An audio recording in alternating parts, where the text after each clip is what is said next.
കഴിഞ്ഞ തവണ മത്സരിച്ച മണ്ഡലം തന്നെയാണ് കുന്നമംഗലം മണ്ഡലം. ഞാൻ ജില്ലാ അധ്യക്ഷനായിരുന്ന സമയത്ത് മത്സരിച്ച മണ്ഡലമാണ്. ജനങ്ങൾക്ക് ഈ രണ്ട് മുന്നണികളോടുമുള്ള മടുപ്പ് ഈ പര്യടന വേളയിൽ വളരെ വ്യക്തമായിട്ട് മുന്നോട്ട് വരികയാണ്. കഴിഞ്ഞ 15 വർഷമായിട്ട് ഇവിടെ പ്രതിനിധീകരിക്കുന്ന PTA റഹീം, അദ്ദേഹത്തിന്റെ പാർട്ടി ഏതാണെന്ന് ഈ നാട്ടിലെ ആളുകളോട് ചോദിച്ചാൽ ഇപ്പോഴും പറയാൻ പറ്റില്ല. ഞാൻ പലരോടും ചോദിച്ചു എന്താ അദ്ദേഹത്തിന്റെ പാർട്ടി ഏതാണ്. LDF സ്വതന്ത്രൻ എന്നുള്ള രീതിയിൽ മത്സരിക്കുക. 28 സംസ്ഥാനങ്ങളിലും ഒരുമിച്ച് പ്രവർത്തിക്കുന്നവര് കേരളത്തിൽ മാത്രം വേറെ മുന്നണിയാന്ന് പറഞ്ഞ അത് വേറൊരു ഇതാണ്. നമസ്കാരം. ഇപ്പോൾ നമ്മളോടൊപ്പം ഉള്ളത് കുന്നമംഗലം നിയോജക മണ്ഡലത്തിലെ NDA സ്ഥാനാർത്ഥിയായിട്ടുള്ള സജീവനാണ്. സജീവട്ടായതിന് വിജയാശംസകൾ. ഇപ്പോൾ BJPയുടെ സംസ്ഥാന ഭാരവാഹിത്വത്തിലേക്ക് വന്നു, പിന്നീട് വീണ്ടും ഒരു തെരഞ്ഞെടുപ്പിലേക്ക് വരുമ്പോൾ എന്തൊക്കെയാണ് വ്യത്യാസം? കഴിഞ്ഞ തവണ മത്സരിച്ച മണ്ഡലം തന്നെയാണ് കുന്നമംഗലം മണ്ഡലം. ഞാൻ ജില്ലാ അധ്യക്ഷനായിരുന്ന സമയത്ത് മത്സരിച്ച മണ്ഡലമാണ്. പാർട്ടിക്ക് നല്ല താഴെത്തട്ടിൽ വേരോട്ടമുള്ള ഒരു മണ്ഡലമാണ്. പരമ്പരാഗതമായിട്ട് ഒരു ഗണ്യമായിട്ടുള്ള വോട്ട് ക്യാപ്ചർ ചെയ്യുന്ന ഒരു മണ്ഡലമാണ്. ഇത്തവണ കുറച്ചും കൂടെ അനുകൂലമാവുകയാണ്. കാരണം ജനങ്ങൾക്ക് ഈ രണ്ട് മുന്നണികളോടുമുള്ള മടുപ്പ് ഈ പര്യടന വേളയിൽ വളരെ വ്യക്തമായിട്ട് മുന്നോട്ട് വരികയാണ്. കാരണം ആളുകളെ പറ്റിക്കുന്ന തരത്തിലുള്ള ചില നയങ്ങൾ ഈ മണ്ഡലത്തിൽ രണ്ട് മുന്നണികളും എടുക്കുകയാണ്. അപ്പൊ കഴിഞ്ഞ തവണ നമുക്കറിയാം DCCയുടെ ജനറൽ സെക്രട്ടറി ലീഗിന്റെ സ്വതന്ത്രനായിട്ട് ഓട്ടോറിക്ഷ ചിഹ്നത്തിൽ മത്സരിക്കും. കഴിഞ്ഞ 15 വർഷമായിട്ട് ഇവിടെ പ്രതിനിധീകരിക്കുന്ന PTA റഹീം, അദ്ദേഹത്തിന്റെ പാർട്ടി ഏതാണെന്ന് ഈ നാട്ടിലെ ആളുകളോട് ചോദിച്ചാൽ ഇപ്പോഴും പറയാൻ പറ്റില്ല. ഞാൻ പലരോടും ചോദിച്ചു എന്താ അദ്ദേഹത്തിന്റെ പാർട്ടി ഏതാണ്. LDF സ്വതന്ത്രൻ എന്നുള്ള രീതിയിൽ മത്സരിക്കുക. ഞാനതില് മനസ്സിലാക്കുന്നത് ഇപ്പം മത്സരിക്കുന്നത് രണ്ടും ഒരു ലീഗാണ്. കാരണം ഈ കാരാട്ട് ഫാമിലിയും ഈ PTA റഹീമും ഒക്കെ ലീഗ് വിടുമ്പോൾ ഉണ്ടായ അന്തരീക്ഷം നല്ല ഇപ്പോ ഏതാണ്ട് എല്ലാവരും ലീഗിലേക്ക് തിരിച്ചുപോയി, കോണി തിരിച്ചു വന്നിരിക്കുന്നു ഇവിടെ. അപ്പോ മാത്രമല്ല 28 സംസ്ഥാനങ്ങളിലും ഒരുമിച്ച് പ്രവർത്തിക്കുന്നവര് കേരളത്തിൽ മാത്രം വേറെ മുന്നണിയാന്ന് പറഞ്ഞ അത് വേറൊരു ഇതാണ്. അപ്പോ കൃത്യമായിട്ടുള്ള രാഷ്ട്രീയത്തോടുകൂടി, വികസന രാഷ്ട്രീയത്തോടുകൂടി മത്സരിക്കുന്ന ഒരു മുന്നണി എന്ന് പറയുന്നത് ഭാരതീയ ജനതാ പാർട്ടിയും NDAയും മാത്രമാണ്.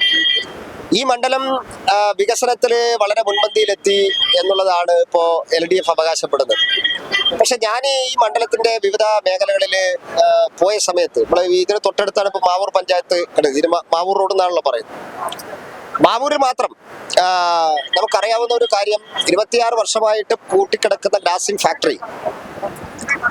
അതിലെന്താണ് തടസ്സം? ഒരു പോസിറ്റീവ് ആയിട്ടുള്ള ഒരു കാര്യം, ഇപ്പൊ കോഴിക്കോട് ജില്ലയിൽ തന്നെയാണ് ഒരു 150 ഏക്കർ കണ്ടെത്തിയിട്ട് എയിംസിന് വേണ്ടി പ്രപ്പോസൽ ചെയ്തിരിക്കുന്നത്. മാനദണ്ഡങ്ങൾ മുഴുവൻ പാലിച്ചുകൊണ്ട് പ്രപ്പോസ് ചെയ്യാൻ പറ്റിയ ഒരു സ്ഥലമാണിത്. കാരണം അവിടെ 400 ഏക്കർ സ്ഥലമുണ്ട്. 300 ഏക്കർ ഉണ്ടെങ്കിൽ എയിംസിന് പ്രപ്പോസ് ചെയ്യാം. 4 വരി പാത അറ്റാച്ച് ചെയ്യണമെന്ന് പറയുന്നുണ്ട്.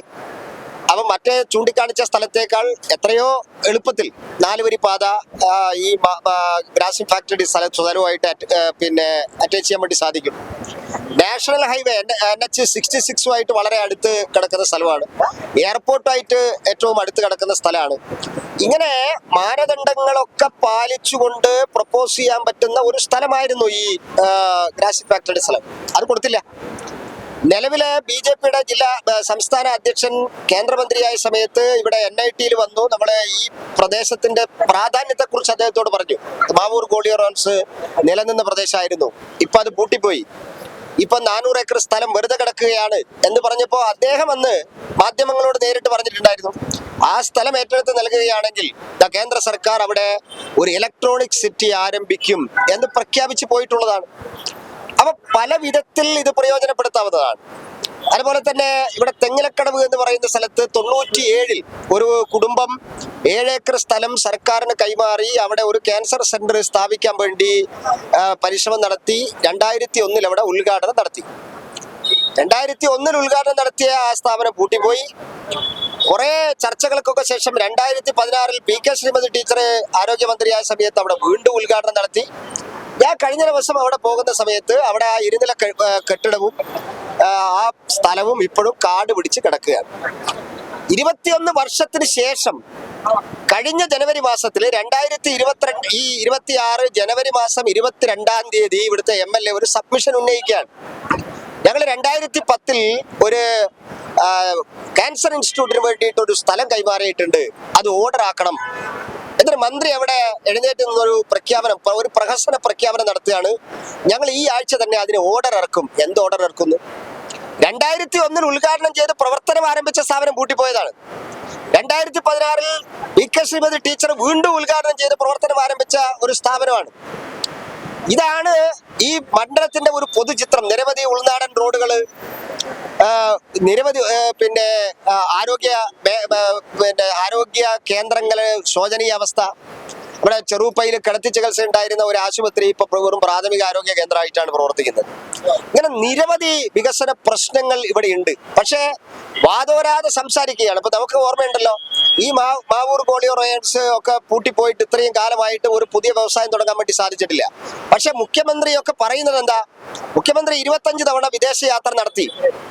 ഇവിടെ എം.വി. ഗോവിന്ദൻ മാസ്റ്റർ പത്രസഭയിൽ നടത്തി പറയാണ് 3000 കോടി നിക്ഷേപിക്കാൻ വേണ്ടി മുഖ്യമന്ത്രിയെ കാണാൻ ഒരാൾ ക്യൂ നിൽക്കുകയാണ്. ഞങ്ങൾ ചോദിച്ചു, എന്തിനാണ് ക്യൂ നിൽക്കുന്നത്?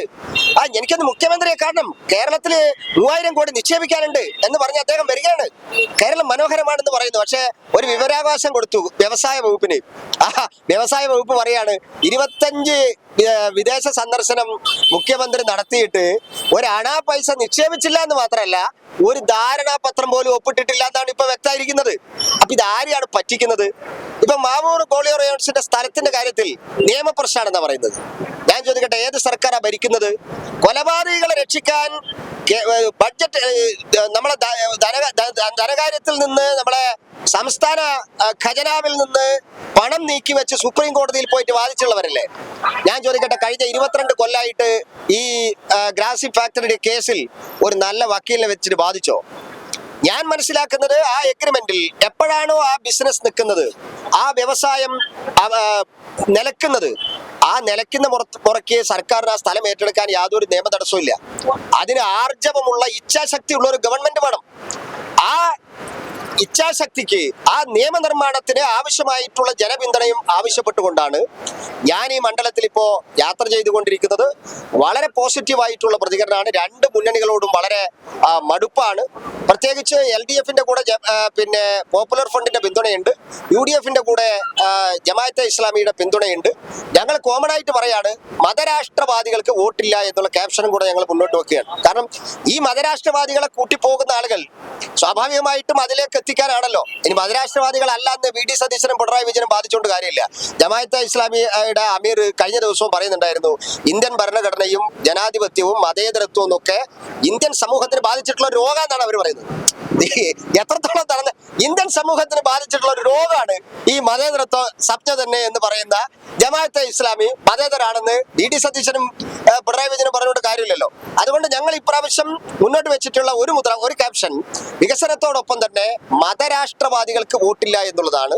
തീർച്ചയായിട്ടും ജനങ്ങളുടെ ഇടയിൽ നിന്ന് വളരെ പോസിറ്റീവായിട്ടുള്ള, കാരണം ഈ കണ്ടും കേട്ടും മടുത്തും ഉള്ള ഈ രണ്ട് മുന്നണികളോടുള്ള വിദ്വേഷം, വെറുപ്പ്, അവരോടുള്ള പ്രതിഷേധം പ്രചരണത്തിനിടയിൽ നിഷ്പക്ഷരായിട്ടുള്ള ആളുകളിൽ നിന്നും നമുക്ക് ലഭിക്കുന്നുണ്ട്. അത് മാത്രമല്ല, നരേന്ദ്രമോദി എന്ന ഐക്കണോട് വളരെ ആദരവോടുകൂടിയാണ്, വളരെ പ്രതീക്ഷയോടുകൂടിയാണ് ആളുകൾ നോക്കിക്കാണുന്നത്. രാജ്യത്തിന്റെ മുന്നേറ്റത്തോടൊപ്പം കേരളത്തിന്റെ മുന്നേറ്റവും. ഇപ്പോൾ എല്ലാ സ്ഥലത്തും ഉള്ളൊരു പ്രശ്നം എന്താ? 70 വയസ്സ് കഴിഞ്ഞായിട്ടുള്ള ആളുകൾക്ക് മുഴുവൻ 5 ലക്ഷം രൂപയുടെ ഇൻഷുറൻസ് പദ്ധതി നരേന്ദ്രമോദി സർക്കാർ ആവിഷ്കരിച്ച് നടപ്പിലാക്കി. ഇന്ത്യയിലെ എല്ലാ സംസ്ഥാനത്തെയും ആളുകൾക്ക് അവകാശപ്പെട്ട ആ കാര്യം കേരളത്തിൽ നടപ്പിലാക്കുന്നില്ല. 39 ലക്ഷം ഗുണഭോക്താക്കളാണ്. അതിന് അവകാശപ്പെട്ട ഗുണഭോക്താക്കൾക്കാണ് കേരളത്തില് 3 വർഷമായിട്ട് ഈ 70 വയസ്സ് കഴിഞ്ഞ വയോധികന്മാർക്കുള്ള ഈ ചികിത്സാ സഹായം നിഷേധിക്കപ്പെട്ടിട്ടുള്ളത്. അതുകൊണ്ട് അവിടെ ഒരു സർക്കാർ പോസിറ്റീവായിട്ടുള്ള കാര്യങ്ങൾ നടപ്പിലാക്കുമ്പോൾ അത് ഏറ്റെടുത്ത് നടപ്പിലാക്കാൻ കെൽപ്പുള്ള ഒരു ഗവൺമെന്റ്, അതിനോട് സഹകരിക്കുന്ന ഒരു ഗവൺമെന്റ് ഇവിടെയും വേണം. കേന്ദ്ര സർക്കാർ 100% പൈസ ചെലവാക്കുന്ന പദ്ധതികളൊക്കെ ഇപ്പൊ നാഷണൽ ഹൈവേ 100% പൈസ ചെലവാക്കുകയാണ്. ഈ ഹെൽത്ത് ആൻഡ് വെൽനസ് സെന്റേഴ്സ് 100% പൈസ കൊടുക്കുകയാണ്. തൊഴിലുറപ്പുകാർക്ക് 100% പൈസ കൊടുക്കുകയാണ്. അതൊന്നും ഇവരെ ഏറ്റെടുക്കേണ്ട കാര്യമില്ല. ഇവരെ ഏറ്റെടുക്കേണ്ടത് എന്താണ്? 40% തുക വഹിച്ച് നടപ്പിലാക്കേണ്ട പദ്ധതികളുണ്ട്. അതൊന്നും നടപ്പിലാക്കുന്നില്ല. ഇപ്പൊ ജലജീവൻ മിഷൻ പാതി വഴിയില്ല. കുഴി കുഴിച്ച് പൈപ്പ് ഇട്ട് അവിടെ ഇട്ടിരിക്കുക. എന്താ ശവദാഹാണോ? കേന്ദ്രത്തിന്റെ പൈസ തീർന്നാൽ അവിടെ ഇട്ടിരിക്കുകയാണ്. അപ്പം 60% അവിടെ വഹിക്കുമ്പോ 40% വഹിക്കാൻ താല്പര്യമുള്ള ഈ നാട്ടിലെ ജനങ്ങൾക്ക് വികസനം എത്തിക്കും എന്ന് അതിനോട് താല്പര്യപ്പെടുന്ന ഒരു ഗവൺമെന്റ് ഈ കേരളത്തിലും വരേണ്ടത് അനിവാര്യമാണ് എന്നുള്ള തിരിച്ചറിവിലേക്കാണ് ജനങ്ങൾ ഉള്ളത്. അതുകൊണ്ട് വലിയ വിജയപ്രതീക്ഷയിലാണ് ഞാൻ മുന്നോട്ട് പോയിക്കൊണ്ടിരിക്കുന്നത്. ഇപ്പം താരപ്രചാരകരാക്കി ഇപ്പൊ ഇന്നിപ്പം സുരേഷ് ഗോപി കേന്ദ്രമന്ത്രിയായിട്ടുള്ള അദ്ദേഹത്തെ പഴയതുപോലെയല്ല. പണ്ടൊക്കെ രാജ്യസഭാ എംപിമാരായിരുന്നു കേന്ദ്രമന്ത്രി ആവാണ്. ഇന്നിപ്പോ ജനങ്ങൾ തെരഞ്ഞെടുത്തൊരു കേന്ദ്രമന്ത്രിയാണ് എത്തിയിരിക്കുന്നത്. ഇപ്പം BJP-യോട് ജനങ്ങൾ അത്രമേൽ അടുക്കുന്നുള്ള ഒരു സൂചനയാണ്. അല്ല, തീർച്ചയായിട്ടും താരപ്രചാരകന്മാരെ ഇനിയും വരും. സ്വാഭാവികമായിട്ട് കോഴിക്കോട്ടേക്ക് പ്രധാനമന്ത്രി അല്ലെങ്കിൽ ആഭ്യന്തരമന്ത്രി കോഴിക്കോട്ടേക്ക് എത്തും എന്നുള്ള ഒരു അറിവാണ് കിട്ടിയിരിക്കുന്നത്. നിർമ്മല സീതാരാമൻജി വരും എന്നുള്ള ഒരു വിവരം അറിയിച്ചിട്ടുണ്ടായിരുന്നു. അത് പ്രധാനമന്ത്രിയുടെ വിസിറ്റ് ദിവസമായതുകൊണ്ട് പോസ്റ്റ്പോൺ ചെയ്തിട്ടുണ്ട്. സുരേഷ് ഗോപി എന്നുള്ള നിലയിൽ ഇവിടെ ഒരു താരപ്രചാരകൻ എന്നതിലുപരി ഞാനുമായിട്ട് വ്യക്തിപരം അദ്ദേഹം തന്നെ ഇവിടെ പ്രഖ്യാപിച്ചല്ലോ, ഞാനുമായിട്ട് ഒരു 10 വർഷത്തെ നേരിട്ടുള്ള പരിചയത്തിന്റെയും കൂടെ അടിസ്ഥാനത്തിലാണ് ഇവിടെ വന്നിരിക്കുന്നത്. തീർച്ചയായിട്ടും അത് ഈ മണ്ഡലത്തിലെ പ്രചരണത്തിന് എനിക്ക് വലിയ ആക്കം കൂട്ടും എന്നുള്ള കാര്യത്തിൽ യാതൊരു സംശയവുമില്ല.